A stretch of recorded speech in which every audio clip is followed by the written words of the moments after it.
అను చెప్పండి బావా. ఇగో నా టాబ్లెట్లు. టాబ్లెట్లు ఏంటి బావ, ఏమైంది? అదా ఈ మధ్యన వర్క్ టెన్షన్కి అస్సలు నిద్ర పట్టట్లేదు కదా. డాక్టర్ గారి దగ్గరికి వెళ్తే స్లీపింగ్ పిల్స్ ఇచ్చారు. అవి నేను పడుకునేటప్పుడు నువ్వు మర్చిపోకుండా ఇవి వేసుకుని పడుకుంటా. ఓకే, మర్చిపోకుండా ఇస్తా.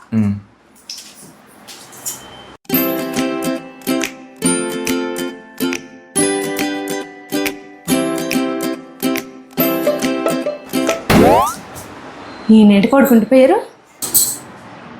బావా బావా బావా, ఏమైంది? టాబ్లెట్లు మర్చిపోయి పడుకున్నారు. గుర్తు చేయమంటారు, పడుకుంటూ పోయారు. అసలే నిద్ర పట్టట్లేదు అంటున్నారు.